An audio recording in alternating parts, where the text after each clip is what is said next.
Bollywood Uncut with me Farina. சினிமாவில் வந்து remake அப்படின்றது ஒரு ட்ரெண்டாக மாறிடுச்சுங்க. ஃபஸ்ட்டுலாம் தமிழ் சினிமா வந்து மற்ற லாங்குவேஜஸ்லேருந்து ரீமேக் பண்ணுவாங்க. இப்போது நம்ம தமிழ் சினிமாவை பார்த்து நிறைய மொழிகளை ரீமேக் பண்ண ஆரம்பிச்சிட்டாங்க. அந்த விஷயத்தில் நம்ம ரொம்ப ப்ரௌடாக ஃபீல் பண்ணிக்க வேண்டியதான். ஸோ அப்படிப்பட்ட தமிழ் சினிமாவுக்கு சம்மந்தப்பட்ட நிறைய சுவாரஸ்யமான ஃபங்க்ஷன்ஸ், சினிமா ஃபங்க்ஷன்ஸ், ட்ரெண்ட்ஸ், இப்படி நிறைய விஷயங்களை தான் பார்க்க போகிறோம். நிகழ்ச்சிக்கு போகலாம்.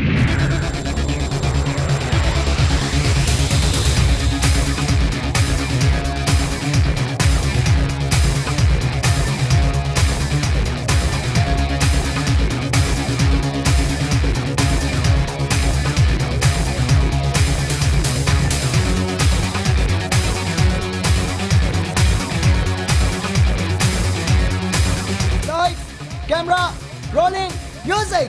1, 2!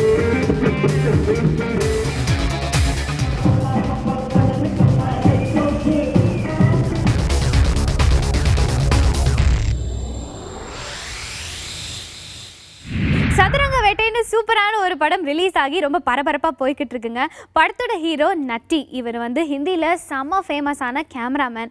ஹீரோயின் இஷாரா அண்ட் படத்தோட டிரெக்டர் வினோத். ஸோ வினோத் வந்து இந்த படத்தை மணி பேஸ்டு சப்ஜெக்டை வச்சு எடுத்திருக்காரு. அண்ட் இந்த படத்தில் ஒரு சூப்பரான டயலாக் சொல்லியிருக்காங்க. காசு இருந்தால் அதை வச்சு என்ன வேணால் பண்ணலாம், ஸோ அதை சம்பாதிக்கிறதுக்காக நான் என்ன வேணால் பண்ணுவேன் அப்படின்னு ஹீரோ வந்து ஒரு பஞ்ச் டயலாக் பேசியிருக்காரு. ஸோ பணம் சம்பாதிக்கிறதுக்கான வழிகளை இந்த படத்தை பார்த்து நம்ம தெரிஞ்சுக்கலாம்னு நினைக்கிறேன். இப்போ இந்த படத்தோட ப்ரெஸ் மீட்டை பார்க்கலாம். வினோத் வந்து இந்த கதையை அப்படியே நரேட் பண்ணார். நரேட் பண்ண 5வது நிமிஷம் 10 நிமிஷத்தில் இதை எடுக்கிறதுன்னு முடிவு பண்ணிட்டேன். 15ஆம் நாள் வந்து ஆரம்பித்த 15வது நாள் வந்து அவர் ஷூட்டிங் போயிட்டார். அதுலேருந்து தொடர்ச்சியாக ஷூட்டிங் போய் டில் எண்ட் வரைக்கும் முடிச்சாச்சு.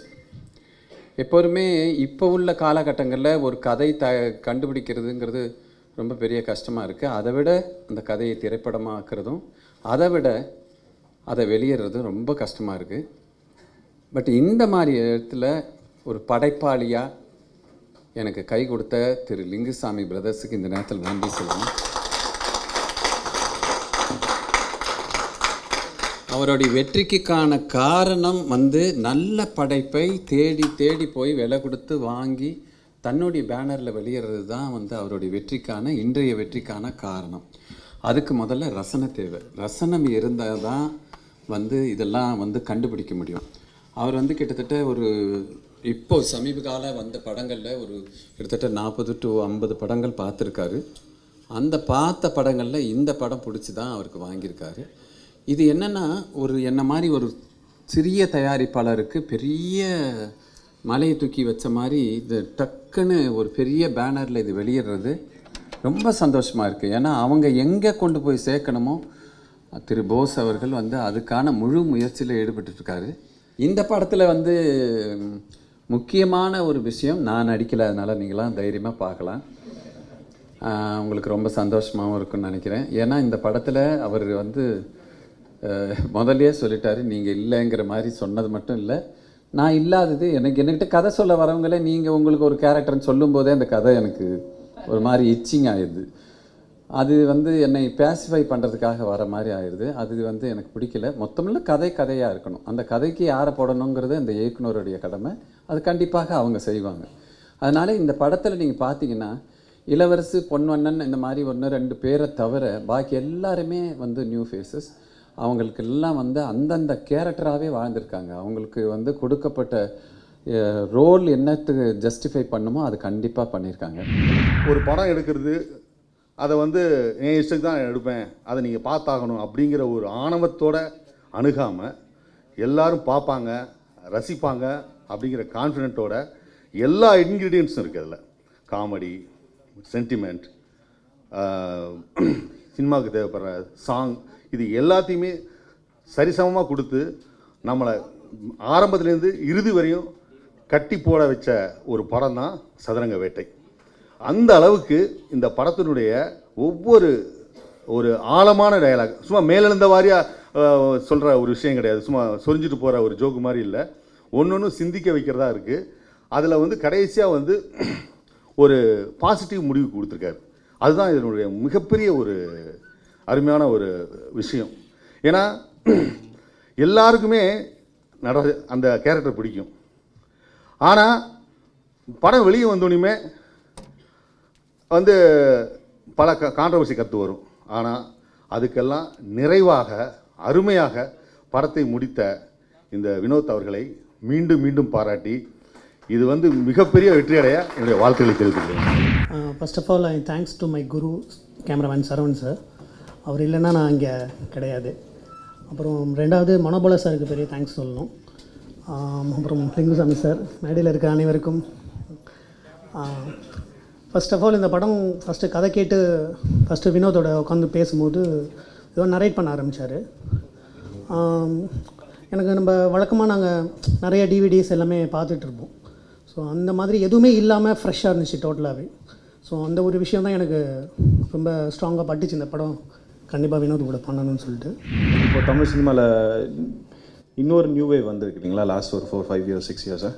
ஐ திங்க் அதில் இந்த படம் இன்னொரு முக்கியமான படமாக இருக்கும்னு நான் நம்புகிறேன். அண்ட் கான் ஜான்ரு என்னோடய ஃபேவரட் ஜான்ரு. அண்ட் அந்த ஜான்ரில் இருக்கிற இந்த மூவி ரொம்ப எக்ஸைட்டிங்காக இருக்குது. நமக்கு தெரிஞ்சவங்க இல்லை நம்ம கேள்விப்பட்ட யாராவது ஒருத்தருக்கு இதில் இருக்கிற ஏதாவது ஒரு கான் நடந்திருக்கும். சில பேருக்கு டைரெக்டாக அவங்களுக்கே நடந்திருக்கும். அண்ட் எல்லாம் நம்ம டெய்லி பேப்பரில் படிக்கிறது அல்லது எங்கேயாவது கேள்விப்படுற கதைகள் எடுத்து ஒரு பயங்கர இன்ட்ரெஸ்டிங்கான ஒரு ஸ்டோரி பண்ணியிருக்காரு. அண்ட் அதே மாதிரி ஒரு பயங்கர இன்ட்ரெஸ்டிங்கான ஒரு வில்லன் கேரக்டர், வளவன் கேரக்டர் பண்ணியிருந்தார். அவருடைய லைன் பயங்கர எக்ஸைட்டிங்காக இருக்குது. படம் ஸ்டார்ட் பண்ணோன்னே எப்படிலாம் தப்பு பண்ணலான்னு ஒரு மேனுவல் போட்ட மாதிரியே இருந்தது. ஒரு விஷயமாக போட்டு நான் இது வரைக்கும் தமிழில் அந்த மாதிரி ஸ்க்ரீன் ப்ளே பார்த்ததில்லை. ஒரு ஹீரோ இருப்பாங்க, ஹீரோயின் இருப்பாங்க, அப்படி காமிப்பாங்க, எல்லாம் க்ளீனாக காமிச்சிட்டு அதுக்கப்புறமா பாதிக்கு மேலே தப்பு பண்ணால் இப்படிலாம் தப்பு பண்ணால் காசு சம்பாதிக்கலாம், ஆனால் அதுக்கப்புறம் இன்னாலாம் ஆகும் அப்படின்னு செகண்ட் ஹாஃபு. நான் கடைசியாக பார்த்தா ரொம்ப சுவாரஸ்யமான படம். அதே மாதிரி எனக்கு தமிழில் ரொம்ப பிடிச்ச நாவல் ஒன்று இருக்குது, ஒரு மனிதரும் சில எருமை மாடுகளும் அப்படின்னு. அதை நான் டைட்டிலாக வைக்கணும்னு எனக்கு ரொம்ப ஆசை. இந்த படத்தில் எருமை மாடுகள் அப்படின்னு அவர் சொல்லுவார், வளவன் சார். நான் கடைசியாக கேட்ட பெஸ்ட்டு டைலாக் தான் அது. நான் ரொம்ப நேரம் சிரிச்சிக்கிட்டு இருந்தேன். வெளில வந்து நானும் குமாரஜா சார்லாம் ரொம்ப நேரம் சிரிச்சிக்கிட்டு இருந்தோம். நிச்சயமாக இந்த படம் வெற்றி பெறும், அதில் டவுட்டே இல்லை. தேங்க்ஸ். இந்த படத்தில் வழக்கமாக அப்பா இல்லாமல் ஒரு கதாபாத்திரம், எனக்கு அதுவே ரொம்ப ஆரோக்கியமாக இருந்துச்சு. அதே மாதிரி இந்தியன் கவர்மெண்ட்டு எனக்கு குடும்ப கட்டுப்பாடு பண்ணாலும் ஆச்சரியம் இல்லை, அவ்வளோ புள்ள பத்துக்கிட்டு இருக்கேன். இப்போ அது இல்லாத ஒரு படம். இயக்குனர் மணிவண்ணன் மறைவுக்கு ஒரு 3 நாள் கழிச்சு மனோபாலானை வந்து வினோத்தை எனக்கு அறிமுகப்படுத்தி, அந்த பையன் புது பையன்டா, டைரக்டர் கதை சொல்கிறாரு, அதில் ஒரு கேரக்டர் இருக்குது, நீ கேளு அப்படின்னாரு. என்ன வந்து புது டைரக்டர்கிட்ட பெரும்பாலும் புது டைரக்டர் நிறைய பேர்ட்ட ஒர்க் பண்ணியிருக்கிறதுனால என்னென்னா, நாங்கள் கேமராமேனாக டைரக்டராக சீமானாலாம் அலையும் போது கதை சொல்லி எங்களுக்கு வயசாகி போச்சு. இன்றைக்கி காலையில் ஒருத்தர் கதை சொல்லுவோம், அப்புறம் சாயங்காலம் ஒருத்தர் கதை சொல்லுவோம். கல்யாணம் ஆகி அசிஸ்டண்டாக இருக்கிறவனுடைய பொண்டாட்டிக்கிட்ட முதல் பரிசு என்னன்னா, பொண்டாட்டி இருக்க வலையில் வாங்கி அடகு வச்சு ஹைதராபாத்தில் போய் ப்ரொடியூசர் தேடுறது தான். இப்படி போய் வந்து பரட்டதுனால வர்ற பசங்கள்கிட்ட நீங்கள் கதையெல்லாம் சொல்ல வேணாம்ப்பா, என் கேரக்டர் என்ன சொல்கிறது, நல்லவனா கெட்டவனா, முன்னாடி என்ன பின்னாடி என்ன, இவ்வளோ தான் கேட்கணும். வினோத்துட்டு அந்த மாதிரி பீடிகே இல்லாமல் ஆரம்பிச்சு. ஏன்னா அவர் ஆரம்பிக்கும் போதே அப்படின்னு ஒரு மேனரிசத்தோட டக்குன்னு ஆரம்பித்து என்னோடய எபிசோடை முடித்தார். அந்த ஒரு தடவை தான் அந்த கேரக்டர் சொன்னார். அது வந்து ஒரு சமூக பொருளாதார பிரச்சனையை விமர்சன நோக்கத்திலையும் பார்க்கலாம். இயல்பான நடப்பாக இன்றைக்கி தென் மாவட்டங்களில் அப்படியெல்லாம் நிறையா நடக்குது. என்னுடைய ஊரை சுற்றி இப்படி நடக்கிற விஷயங்கள் ரொம்ப அழகாக ஒரு திரைக்கதை ஃபார்மேட்டில் சொன்னோன்னே எனக்கு ஒரு நம்பிக்கை. இந்த படத்தோட ப்ரொடியூசர் மனோபாலா சார். இப்போது திருப்பதி பிரதர்ஸ் தான் இந்த படத்தை வெளியிட்டிருக்காங்க.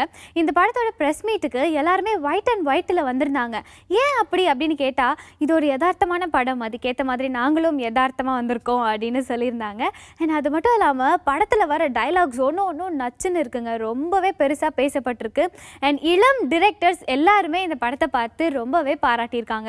தொடர்ந்து இந்த படத்தோட ப்ரெஸ் மீட்டை பார்க்கலாம். கண்டிப்பாக ஒரு பெரிய ஒரு நெருப்பு இருக்குது, ஒரு அழகான விஷயம், ஒரு ஸ்ட்ராங்கான ஒரு ஃபிலிம், நல்ல கண்டென்ட், அது நல்ல என்டர்டெய்னிங்காக சொல்லியிருக்காங்க. ரொம்ப நல்ல என்டர்டெய்னர் படம். ஸ்டார்ட்லேருந்து கடைசி வரைக்கும் நம்மளை கண்டிப்பாக வந்து ஒரு விறுவிறுன்னு என்டர்டெயின் பண்ணக்கூடிய ஒரு திரைப்படம்.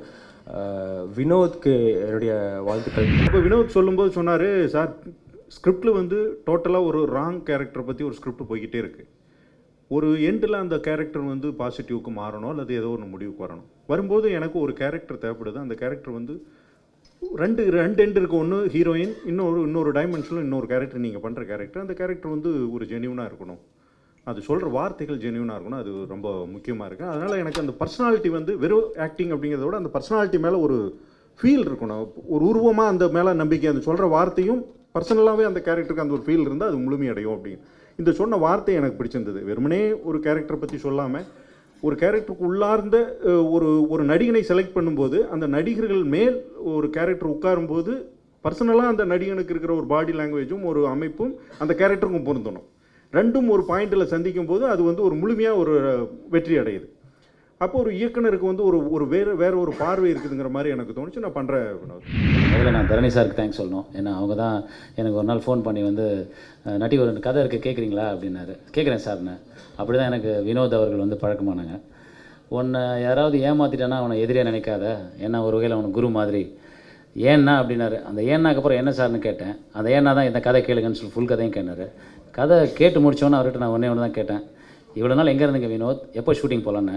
ஒரு 2 நாளில் சொல்கிறேன் அப்படின்னாரு. 2 நாளைக்கு அப்புறம் மனோபாலா சார் ஃபோன் வந்தது. டே நீ பண்ணுற இந்த படத்தை அப்படின்னு சொன்னார். ரொம்ப தேங்க்ஸ் சார்ண்ணே. அவருக்கு வந்து மனோபாலா சாருக்கு மிகப்பெரிய நன்றி சொல்லணும். ஏன்னா வியாபார ரீதியாக ஜெயிச்ச எத்தனையோ கதாநாயகர்கள் அவருக்கு நண்பர்களாக இருக்கும்போதும் இருந்தும் எனக்கு வந்து இந்த ஒரு ஆப்பர்ச்சுனிட்டி கொடுத்தாரு. மிகப்பெரிய நன்றி. அதுக்கப்புறம் வந்து நன்றி வந்து லிங்குசுவாமி சார், சுபாஷ் சந்திர போஸ் சாருக்கு சொல்லணும். ஏன்னா சாதாரணமாக செயல் பண்ணுறது எங்களோட டீமை இன்றைக்கி ஒரு 47 வீடியோ கேமரா, ஒரு 37 ஸ்டில் கேமராவுக்கு முன்னாடி வந்து இத்தனை பெரிய விஐபிகளுக்கு நடுவில் எங்களுக்கு இந்த மரியாதை கொடுத்துருக்காங்க. இது வேறு ஒரு லெவலுக்கு எங்கள் டீமை கூப்பிட்டு போகிறதுக்கு அவங்களுடைய மிகப்பெரிய நன்றியை தவிர எனக்கு ஒரு வார்த்தை வரல. Director Rajamurugan, director Nalankumar Sami, director Manobala sir, Sanjay Raval sir, இவங்க 4 பேர் இல்லைன்னா இந்த கடை படமாக இருக்காது. அப்புறம் லிங்குசாமி சாரும் போஸ் சாரும் இல்லைன்னா இதுக்கு இவ்வளோ பெரிய எக்ஸ்போஷர் கிடச்சிருக்காது. இன்றைக்கி ஒரு கதை பண்ணுறது கஷ்டம்தான், அதை படமாக எடுக்கிறது கூட ஓரளவுக்கு கஷ்டம் தான், அதை வெளியே கொண்டு வரது தான் ரொம்ப ரொம்ப கஷ்டம். ஸோ படத்தை பற்றி எல்லாருமே நிறைய பேசிட்டாங்க. ஸோ நான் லிங்குசாமி சார் பற்றியும் போஸ் சார் பற்றியும் சொல்லிடுறேன். லிங்குசாமி சார் வந்து பாம்பேயில் இந்த படம் பார்த்தாங்க. அஞ்சான் ஷூட்டிங் முடிச்சுட்டு ஈவினிங் ஒரு டயர்டாக பார்த்துருக்காரு இந்த படம். நைட்டு 2:30 மணிக்கு எனக்கு ஃபோன் பண்ணி, டேய் பயங்கர எனர்ஜியாக இருக்குது, எனக்கு ஒரு நல்ல படம் பார்த்துருக்கேன், நான் உடனே போஸை படம் பார்க்க சொல்கிறேன் அப்படின்னாரு. போஸ் சார் மறுநாள் பார்த்துட்டு வெளியே வந்துட்டு எனக்கு ஃபோன் பண்ணி, பிரதர் நான் போஸ் பேசுகிறேன், நம்ம இந்த படத்தை வாங்குகிறோம், நீங்கள் ஒன்றும் கவலைப்படாதீங்க, நான் பார்த்துக்கிறேன், அவ்வளோதான் சொன்னார். அதுக்கப்புறம் எந்த கவலையுமே எங்களுக்கு இல்லை. Thanks to Bose sir, thanks to Lingusamy sir, thank you. 6ஆம் வேற்றுமை அப்படின்னு ஒரு படம் இன்னும் கொஞ்ச நாள் ரிலீஸ் ஆக போகுது. இந்த படம் ரொம்பவே வித்தியாசமான பிரம்மாண்டமான படம்னு சொல்லலாம். ஏன்னா முழுக்க இந்த படத்தை காட்டுக்குள்ளே எடுத்திருக்காங்களாம். ரொம்ப கஷ்டப்பட்டிருக்காங்களாங்க இந்த படத்தோட டீமு. எந்த அளவுக்கு கஷ்டம்னா, பாம்பு கடி வாங்கியிருக்காங்களாம், யானை துரத்திருக்கான், இப்படி ஏகப்பட்ட கஷ்டங்கள் எல்லாத்தையும் தாண்டி இந்த படத்தோட ஆடியோ லான்ச் இப்போ ரீசெண்டாக நடந்தது. படத்தோடைய ப்ரொடியூசர் சக்திவேல், படத்தோடைய ஹீரோ அஜய், இவங்க 2 பேருமே ஒரே ஆள் தான். படத்துக்காக இவர் வந்து அஜய் அப்படின்னு பேர் வச்சுக்கிட்டாரு. இந்த படத்தோட ஆடியோ லான்ச்சை இப்போ பார்க்கலாம்.